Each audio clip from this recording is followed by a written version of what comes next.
Olá pessoal, Pastor Júlio Teodorico aqui, quero convidar você para ficar até o final desse vídeo, quero conversar contigo hoje sobre um possível, um eventual cenário em que Lula ganhe as eleições no dia 30 de outubro. Você sabe que isso é possível e nós não podemos fechar os olhos quanto a isso. E você sabe, a maioria da igreja está contra Lula, até porque as pautas da igreja e as pautas de Lula são totalmente diferentes.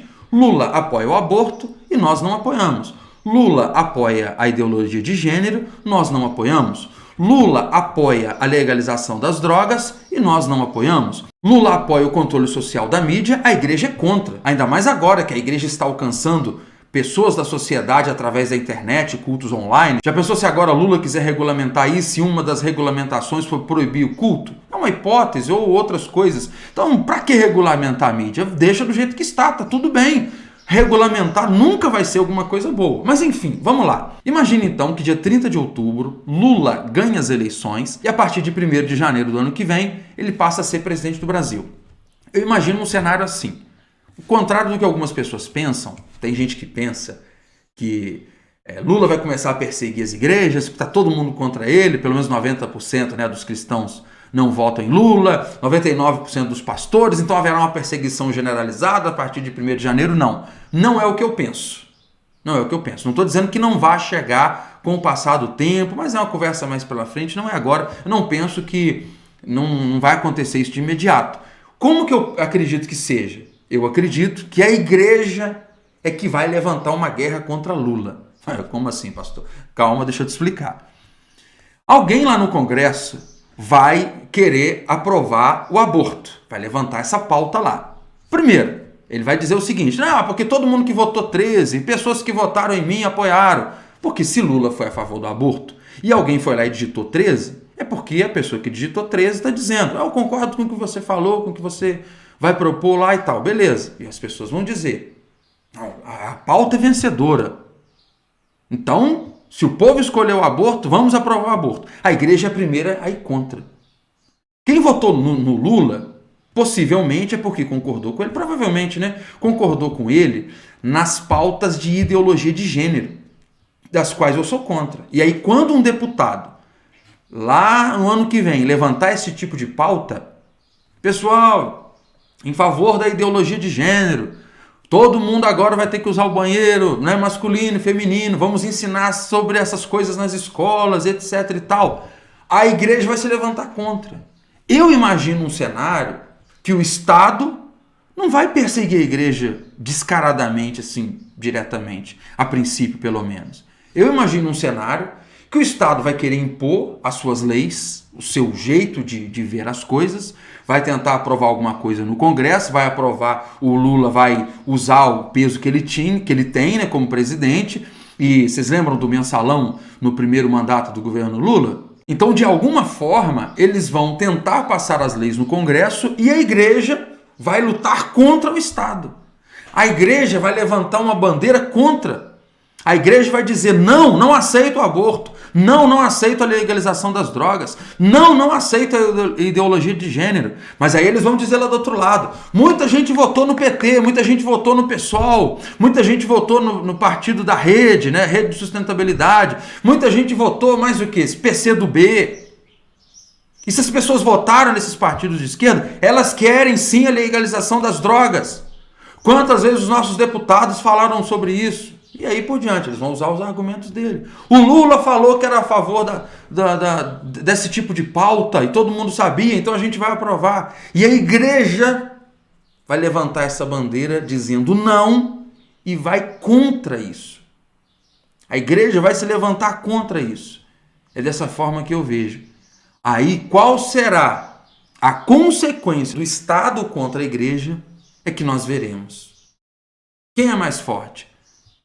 Institucionalmente falando, igreja ou Estado?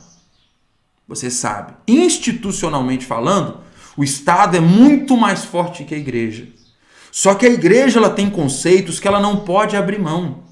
Nós não vamos abrir mão de pregar contra o aborto. Nós não vamos abrir mão de dizer que nós não aceitamos a legalização das drogas. Nós não vamos abrir mão disso. E o que vai acontecer contra as igrejas? Aí ficou na imaginação de cada um, ou a gente espera o que pode acontecer lá na frente. O que eu recomendo para você, querido? Entre em oração. Envie esse vídeo para alguém para a gente tentar virar voto, para não acontecer esse cenário a partir do dia 30 de outubro, porque, por enquanto, nós podemos ainda mudar alguma coisa através do voto. Mas depois é só oração. E é claro, nós não vamos abrir mão das nossas pautas. Nós não vamos abrir mão daquilo que nós acreditamos. Nós não vamos abrir mão daquilo que cremos, daquilo que pregamos. Se o Estado futuramente quiser nos perseguir, como já acontece em vários países do mundo, pastor, nós estamos em pleno século XXI, estamos em 2022, que é isso? Fala isso pro pessoal do Irã, fala isso pro pessoal lá da Nicarágua, que o amigo do Lula está perseguindo. Fala isso pro pessoal da Venezuela, fala isso pros nossos irmãos de Cuba. Conhece algum cubano? Eu conheço. Inclusive já pregou aqui na nossa igreja, no Ministério Rochedo. Você conhece algum irmão lá da Coreia do Norte? Eu não conheço, mas olha como é que é a perseguição lá. Você tem informação sobre isso? Dos países comunistas? E aí você está dizendo o quê? Que em pleno século XXI não haverá perseguição no Brasil? Sendo que nós é que vamos provocar essa guerra? Porque é o que vai acontecer. Nós cristãos é que vamos lutar contra. Eles simplesmente vão querer impor as leis. E nós vamos dizer, não aceitamos. Aqui não. E aí eles vão querer revidar contra nós. Mas Deus está conosco. A palavra de esperança que eu quero trazer para o seu coração é que as portas do inferno, Jesus falou, não prevalecerão contra a igreja. A Bíblia diz que há um maior conosco do que aquele que está lá no mundo. Deus é muito maior. Nós, a igreja, com Cristo ao nosso lado, nós venceremos certamente. E se for necessário, irmãos, pagar com a vida. Claro que eu estou falando de um extremo aqui que, sinceramente, até eu não acredito que vai acontecer. De verdade com vocês, eu não acredito. Mas se fosse necessário, nós vamos pagar com a vida. Agora, prisão, isso aí eu já não desacredito, não. Pagar com a vida eu desacredito. Mas prisão eu não desacredito. Multa já aconteceu. Nós vimos na Bahia. Aliás, falando em Bahia, né? Quase, ou melhor, mais de 70%, eu ia falar quase 80%, mas mais de 70% dos baianos votaram no Lula. Na Bahia, uma juíza mandou um pastor voltar atrás na sua palavra, senão ele seria multado.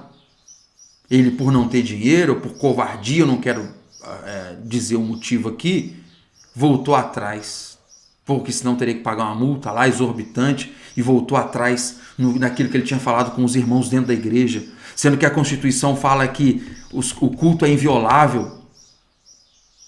Tecnicamente falando, constitucionalmente falando, eu posso pregar a minha fé no púlpito.